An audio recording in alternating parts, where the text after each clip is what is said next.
وَأُوحِيَ إِلَىٰ نُوحٍ، اور وحی کر دیا گیا نوح کی جانب، أَنَّهُ لَن يُؤْمِنَ مِن قَوْمِكَ إِلَّا مَن قَدْ آمَنَ، اب کوئی اور شخص ایمان نہیں لائے گا تمہاری قوم میں سے سوائے ان کے جو ایمان لا چکے ہیں۔ فَلَا تَبْتَئِسْ بِمَا كَانُوا يَفْعَلُونَ، سو اب جو کچھ وہ کر رہے ہیں آپ اس پر افسوس نہ کریں اور غمگین نہ ہوں۔ وَاصْنَعِ الْفُلْكَ بِأَعْيُنِنَا وَوَحْيِنَا، اور اب آپ کشتی تیار کیجئے، کشتی بنائیے ہماری نگاہوں کے سامنے، یعنی ہم دیکھ رہے ہیں اور ہمارے انسٹرکشنز کے مطابق، وَوَحْيِنَا معلوم ہوتا کہ اللہ تعالیٰ کی طرف سے ہر یعنی سٹیپ پر ان کو وحی آ رہی ہے، اور کہ اس طرح کرو، اتنی لمبی بناؤ، ایسی لکڑیاں تیار کرو، بِأَعْيُنِنَا وَوَحْيِنَا ہماری نگاہوں کے سامنے اور ہماری ہی انسٹرکشنز کے مطابق، وحی کے مطابق۔ وَلَا تُخَاطِبْنِي فِي الَّذِينَ ظَلَمُوا، اب دیکھنا جو ظالم ہیں ان کے بارے میں مجھ سے خطاب نہ کرنا، مجھ سے دعا نہ کرنا، مجھ سے بات نہ کرنا کہ فلاں جو ہے یہ میرا عزیز ہے اور فلاں میرا رشتہ دار ہے۔ اب جو بھی ظالم ہے اس کے بارے میں تمہاری طرف سے کوئی نرم بات نہ آئے۔ انہم مغرقون، اب یہ سب کے سب غرق کیے جائیں گے۔ وَيَصْنَعُ الْفُلْكَ، اب وہ نقشہ دیکھیے آپ چشم تصور سے، خشکی پر بیٹھے ہوئے ہیں اور حضرت نوح علیہ السلام آس پاس سمندر کہیں ہے ہی نہیں اور وہ کشتی بنا رہے ہیں۔ وَيَصْنَعُ الْفُلْكَ، اور وہ بنا رہے ہیں کشتی۔ وَكُلَّمَا مَرَّ عَلَيْهِ مَلَأٌ مِّن قَوْمِهِ سَخِرُوا مِنْهُ، جب بھی ان کی قوم کے سردار ان کے پاس سے گزرتے تھے وہ مذاق اڑاتے تھے کہ معلوم ہوتا اب تک تو ہم سمجھتے تھے کہ بہرحال یہ کچھ شاید بات بنا رہا ہے، جھوٹ بول رہا ہے، کیا کر رہا ہے، اب تو معلوم ہوتا بالکل ہی مت ماری گئی، اب کوئی جو ہے ہوش ٹھکانے نہیں رہے یہ، تو وہ ہنستے تھے۔ سخروا منہ قال ان تسخروا منا فإنا نسخر منکم کما تسخرون، حضرت نوح فرماتے تھے کہ تم اگر ہم سے اب اس تمسخر کر رہے ہو، مذاق اڑا رہے ہو، تو وہ وقت قریب آنے والا ہے کہ ہم تمہارا مذاق اڑائیں گے جیسے کہ تم مذاق اڑا رہے ہو ہمارا۔ فسوف تعلمون من یاتیہ عذاب یخزیہ، تو تم عنقریب جان لوگے کہ کون ہے وہ جن پر کہ عذاب آتا ہے جو ان کو رسوا کر دے گا۔ ویحل علیہ عذاب مقیم، اور اس پر اترے گا وہ عذاب کے جو قائم رہنے والا ہے اور دائمی ہے۔ حتیٰ اذا جاء امرنا وفارت تنور، یہاں تک کہ جب ہمارا حکم آ گیا اور جوش مارا تنور نے۔ اب یہ جو ہے جہاں تک اس کا یعنی جیوگرافیکل یا جیولوجیکل جو بھی اس کا پس منظر ہے، اس کے ضمن میں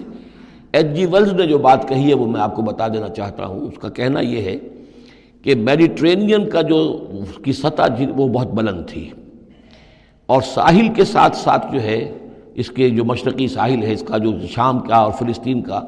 تو یہاں پر جو ہے وہ اونچے پہاڑ تھے۔ جیسے کراچی کے بارے میں بھی کہا جاتا ہے کہ کراچی کے بعض علاقے جو ہیں وہ سطح سمندر سے نیچے ہیں، لیکن ساحل کے ساتھ ساتھ اونچا علاقہ ایسا ہے کہ جو سمندر کو روکے ہوئے۔ اگر کسی جگہ پر ایسا ہو تو اگر کہیں کوئی ایک سوراخ بھی ہو جائے تو یہ ایسا ہی ہے جیسے کسی بڑے بند میں سوراخ ہو جائے۔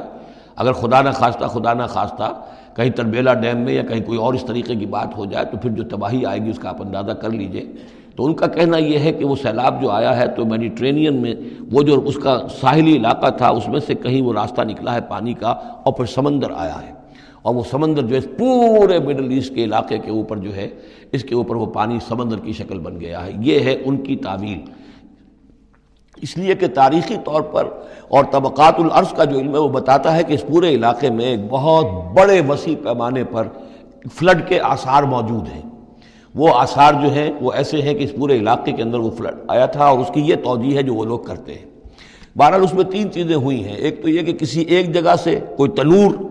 ہو سکتا ہے کہ کوئی سوراخ جو ہے، جیسے کہ آپ کو معلوم ہے بڑے بڑے جو بند ہیں ان میں بعض اوقات صرف جو چوہوں کے بل ہوتے ہیں ان کی وجہ سے سوراخ ہو جاتے ہیں۔ نہروں کے کناروں میں جو بند ٹوٹتا ہے نہر کا، تو کہیں کوئی چوہوں نے کوئی سوراخ کیا ہوتا ہے، اس میں سے پانی بہنا شروع ہوا اور نہر ٹوٹ گئی۔ اسی طریقے سے ہو سکتا ہے کہ کسی تنور کے اندر سے پہلی مرتبہ پانی نکلا ہو۔ پھر یہ کہ زمین کے بھی اللہ تعالیٰ نے جو ہے وہ کھول دیے سوتے، اور آسمان سے بھی پانی برسا، تو یہ پانی جو ہے زمین کا اور آسمان کا پھر مل گیا، اور اس طریقے سے وہ عظیم جو ہے سیلاب آیا جس سے کہ وہ پوری قوم ہلاک ہو گئی، اور وہ کشتی جو ہے وہ بہت عرصے تک تیرتی رہی اس سمندر کے اوپر، اور پھر ہوتی ہوئی وہ کوہ ارارات میں اس کی جو ایک چوٹی ہے جودی، اس پر جا کر ٹک گئی۔ واللہ عالم، ابھی اس پر مزید ضرورت ہے اصل میں کام کرنے کی۔ ویسے یہ خبریں بھی ہیں کہ بعض اوقات کوئی کشتی نما چیز دیکھی گئی ہے۔ یہ علاقہ جو ہے اصل میں کہ جو جہاں پہ ترکی کی سرحد ملتی ہے روس کے ساتھ، ادھر وہ آذربائیجان وغیرہ کا علاقہ ہے، ادھر پھر یہ ترکی ہے، اوپر روس کا علاقہ جو ہے، تو اس میں ادھر سے راستہ جو ہے بہت دشوار گزار ہے، چڑھ نہیں سکتے۔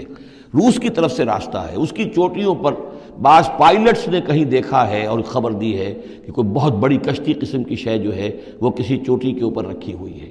اور قرآن مجید چونکہ بار بار کہتا ہے کہ ہم اسے برقرار رکھیں گے، ایک وقت آئے گا کہ وہ لوگوں کے لیے ایک نشانی بن کر ظاہر ہوگی، تو اس سے معلوم ہوتا ہے کہ وہ کشتی اب بھی وہاں پر موجود ہے اور انسان جو ہے اس تک رسائی حاصل کرے گا۔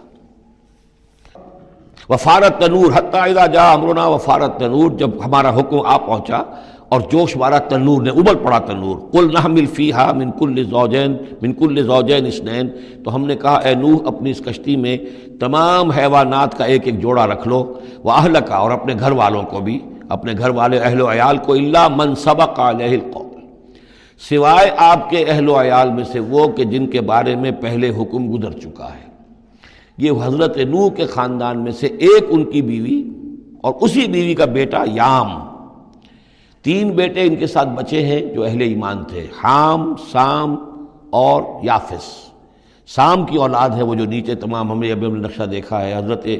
حضرت ابراہیم بھی سامی ہیں، اور یہ قوم عاد بھی سامی، قوم سمود بھی سامی، یہ سیمیٹک ریسز کہلاتی ہیں۔ لیکن یہ کہ حضرت حام کی اولاد، اب وہ اس تفصیل میں نہیں جا سکتا، اور حضرت یافس کی اولاد یہ اور دوسرے علاقوں میں جا کر آباد ہو گئے، یہ جو نیچے کی طرف اترے ہیں یہ حضرت سام کی نسل ہے۔ چوتھا بیٹا ان کا تھا یام، یا اس کا ایک خطاب اور بھی تھا کنعان، اور اس کی جو ماں تھی، تو یہ مشرک تھے اور یہ اہل ایمان کے ساتھ شریک نہیں تھے، لہذا یہ کشتی میں شامل نہیں ہوئے۔ تو آپ اب رکھ لیجئے، سوال کرا لیجئے اپنی کشتی میں من کل زوجین اثنین، ہر نوع کا ایک ایک جوڑا تمام حیوانات میں سے، واہلک، اور اپنے گھر والوں کو، الا من سبق علیہ القول، مگر سوائے اس کے کہ جن کے اوپر پہلے سے حکم ہو چکا ہے، ومن آمن، اور باقی جتنے بھی اہل ایمان آپ کے ہیں ان سب کو بھی سوار کر لیجئے، وما آمن معہ الا قلیل، اور نہیں ایمان لائے تھے ان کے ساتھ مگر بہت ہی کم، نہ ہونے کے برابر۔ قلیل جو ہے انگریزی میں اے لٹل اور دی لٹل، ان دونوں میں جو فرق ہے، یہاں قلیل جو ہے دی لٹل کے معنی میں آیا ہے کہ بالکل نہ ہونے کے برابر۔ وقال ارکبوا فیہا بسم اللہ مجریہا ومرساہا، اور حضرت نوح نے فرمایا اب سوار ہو جاؤ اس میں، اللہ کے نام کے ساتھ ہی ہے اس کا چلنا بھی اور اس کا لنگر انداز ہونا بھی، اللہ ہی اس کو چلائے گا بھی جب تک یہ پانی میں تیرتی رہے گی، اور اللہ ہی کے حکم سے یہ لنگر انداز ہوگی جہاں بھی اللہ کی مشیت ہوگی کہ یہ لنگر انداز ہو جائے۔ ان ربی لغفور الرحیم، یقین میرا رب غفور الرحیم ہے۔ وہی تجری بہم فی موج کالجبال، اب وہ کشتی چل رہی تھی ان کو لے کر موجوں میں، اور موجیں پہاڑ جیسی موجیں۔ ونادى نوح ابنہ، اور نوح نے پکارا اپنے بیٹے کو، اسی کو یام کو یا کنعان کو، وکان فی معزل، اور وہ ایک کنارے کی طرف تھا، یا بنی ارکب معنا، اے میرے بیٹے آؤ ہمارے ساتھ شریک ہو جاؤ، ولا تکن مع الکافرین، اور کافروں کا ساتھ نہ دو، کافروں کے ساتھ نہ رہو بلکہ ہماری کشتی میں آ جاؤ۔ قال سآوی الی جبل یعصمنی من الماء، اس نے کہا نہیں میں ابھی اس پہاڑ کے اوپر چڑھ جاؤں گا، میں وہاں پہنچ جاؤں گا، وہ مجھے پانی سے بچا لے گا۔ قال لا عاصم اليوم من امر اللہ الا من رحم، حضرت نوح نے فرمایا نہیں، آج کے دن کوئی شے بچانے والی نہیں ہے اللہ کے امر سے سوائے اس کے جس پر اللہ ہی رحم فرما دے۔ وحال بینہم الموج، اور اسی گفتگو کے دوران ایک بڑی سی موج حائل ہوئی ان کے مابین، فکان من المغرقین، اور وہ بیٹا جو ہے ان کی نگاہوں کے سامنے غرق ہو گیا۔ وقیل یا ارض ابلعی ماءک، اور کہہ دیا گیا اے زمین اپنے پانی کو نگل جا، واپس پانی زمین کے اندر جذب ہو جائے۔ کتنا وقت لگا ہوگا یہ اللہ بہتر جانتا ہے، لیکن یہ آخر کار جو شکل بنی ہے کہ زمین کے اندر پانی جذب ہو گیا جو زمین سے آیا تھا۔ وَيَا سَمَاءُ أَقْلِعِي، اور اے آسمان تو بھی اب تھم جا، جو بھی بارش آنی تھی، جو اس طوفان کے لیے، اس کو بھی اختتام کا حکم ہو گیا۔ وَغِيضَ الْمَاءُ، اور پانی سکھا دیا گیا۔ وَقُضِيَ الْأَمْرُ، اور فیصلہ چکا دیا گیا۔ وَاسْتَوَتْ عَلَى الْجُودِي، اور وہ کشتی جو ہے جودی پہاڑ کے اوپر جا کر رک گئی۔ وَقِيلَ بُعْدًا لِلْقَوْمِ الظَّالِمِينَ، اور کہہ دیا گیا ہلاکت اور دوری ہے اس قوم کے لیے کہ جو ظالم تھی، یعنی اب اس کا نسیہ منسیہ ہو گئی، اب اس کا نام و نشان موجود نہ رہا۔ وَنَادَى نُوحٌ رَبَّهُ، اور پکارا نوح نے اپنے رب کو، فَقَالَ رَبِّ إِنَّ ابْنِي مِنْ أَهْلِي، انہوں نے کہا پروردگار میرا بیٹا میرے اہل میں سے تھا، اور تیرا وعدہ تھا میرے اہل کو بچا لے گا۔ وَإِنَّ وَعْدَكَ الْحَقُّ، اور تیرا وعدہ سچا ہے۔ وَأَنْتَ أَحْكَمُ الْحَاكِمِينَ، اور یقیناً تو تمام حاکموں میں سب سے بڑا اور سب سے منصف اور سب سے عادل حاکم ہے۔ قال یا نوح انہ لیس من اہلک، انہوں نے اللہ نے جواب دیا، اے نوح وہ تمہارے اہل میں سے نہیں ہے، انہ عمل غیر صالح، اس کے اعمال، اس کا کردار، اس کے عقائد، اس کے نظریات غیر صالح ہیں۔ فلا تسألن ما لیس لک بہ علم، تو اب مجھ سے ان چیزوں کے بارے میں سوال نہ کرو جس کے لیے تمہارے پاس کوئی علم نہیں ہے۔ انی اعظک ان تکون من الجاہلین، اور میں تمہیں نصیحت کر رہا ہوں کہ تم جاہلوں میں سے نہ بن جاؤ۔ یہاں وہ یاد کر لیجئے سورہ انعام کی آیت 35، اس میں حضور سے کہا گیا تھا فلا تکونن من الجاہلین، میں نے اس وقت بھی نوٹ کرا دیا تھا کہ یہ سخت ترین الفاظ یا حضور سے فرمائے گئے ہیں سورہ انعام میں، اور یہاں پر سورہ ہود میں یہ آئے ہیں حضرت نوح علیہ السلام سے خطاب کرتے ہوئے، انی اعوذک ان تکون من الجاہلین۔ سنت اس کو تسلیم نہیں کرتے، اس کی وجہ یہ ہے کہ جو قاعدہ دیا گیا ہے سورہ نور میں وہ یہ ہے کہ اللہ تعالیٰ صالح لوگوں کے لیے بیویاں بھی دیکھ دیتا ہے، اور جو خبیثات للخبیثین والخبیثون للخبیثات والطیبات للطیبین والطیبین للطیبات، تو یہ چیزیں جو ہے اس کے چونکہ خلاف جاتا ہے، اس لیے یہ کہ صرف مشرک ہونے کی حد تک کہ یہ مشرک تھے باپ ماں بیٹا، اس لیے جو کٹے رہے، تو اسی پر اہل سنت کا اجماع ہے۔ قال رب انی اعوذ بک ان اسألک ما لیس لی بہ علم، حضرت نوح نے عرض کیا پروردگار میں تیری پناہ طلب کرتا ہوں اس سے کہ میں تجھ سے ایسی بات کا سوال کروں جس کے لیے کہ میرے پاس کوئی علم نہیں ہے، وَإِلَّا تَغْفِرْ لِي وَتَرْحَمْنِي، اور اگر تو نے مجھے معاف نہ فرما دیا اور رحم نہ فرمایا، اکم من الخاسرین، تو میں تو ہو جاؤں گا خسارہ پانے والوں میں۔ قیل یا نوح اہبط بسلام منا وبرکات علیک، ہم نے کہا نوح اب اترو، اس کشتی سے اترو، بسلام منا، ہماری طرف سے سلامتی کے ساتھ، وبرکات، اور برکتوں کے ساتھ، علیکا، جو تم پر بھی ہوں گی، وعلی امم ممن معک، اور ان امتوں پر بھی ہماری یہ برکات ہوں گی کہ جو ان لوگوں کے ساتھ، جو ان کی نسل سے وجود میں آئیں گی جو تمہارے ساتھ ہیں۔ تو گویا کہ نسل انسانی بعد میں عام خیال یہی ہے کہ حضرت نوح علیہ السلام کے 3 بیٹوں ہی سے چلی ہے،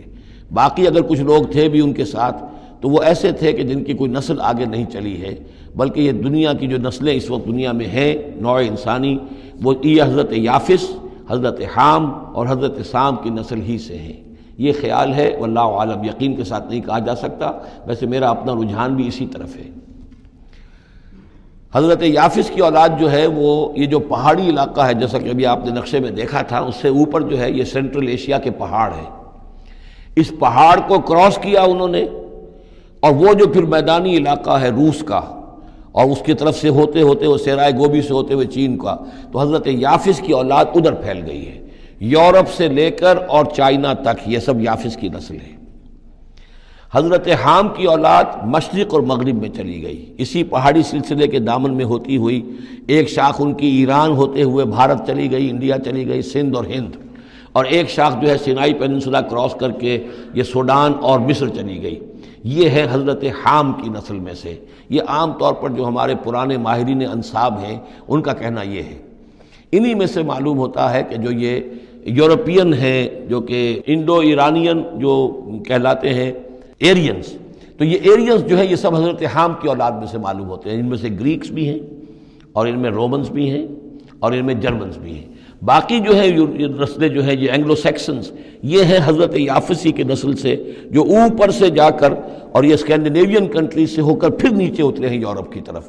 تو یہ جو ناردرنرز کہلاتے ہیں، دی نارڈک ریسز، شمالی اقوام جو ہے، اینگلو سیکسنز ان میں سے ہیں، لیکن جو مشرقی یورپ کی یہ اقوام ہیں، یہ اصل میں یہ بھی آریائی نسل جو ہے حضرت حام کی نسل میں سے، واللہ عالم۔ تو یہاں وہ الفاظ آ گئے تھے، قال یا نوح اہبط بسلام منا وبرکات علیک وعلی امم ممن معک، ان امتوں اور قوموں پر بھی سلامتی اور برکات جو ان میں سے ہوں گی جو تمہارے ساتھ ہیں، تمہارے ساتھ جو اس کشتی میں سوار ہیں، وَأُمَمٌ سَنُمَتِّعُهُمْ، اور کچھ اور قومیں بھی ہوں گی، فرقے ہوں گے جنہیں ہم کچھ سامان دیں گے دنیا کا، ثُمَّ يَمَسُّهُم مِّنَّا عَذَابٌ أَلِيمٌ، اور پھر ان کے اوپر ہماری طرف سے ایک بڑا زبردست عذاب آئے گا، جیسے کہ پھر قوم ہود پر اور قوم صالح پر آیا ہے۔ تِلْكَ مِنْ أَنْبَاءِ الْغَيْبِ نُوحِيهَا إِلَيْكَ، یہ غیب کی خبروں میں سے ہے جو وحی کر رہے ہیں ہم آپ کی جانب اے محمد صلی اللہ علیہ وسلم۔ وَمَا كُنْتَ تَعْلَمُهَا أَنْتَ وَلَا قَوْمُكَ، اور نہیں جانتے تھے آپ ان کو، نہ آپ نہ آپ کی قوم ان سے واقف تھی، من قبل ھذا، اس سے پہلے، فاصبر، تو اے نبی صبر کیجئے، ان العاقبۃ للمتقین، یقیناً آخری انجام جو ہے وہ بھلا ہوگا اہل تقوی ہی کا۔ وَإِلَىٰ عَادٍ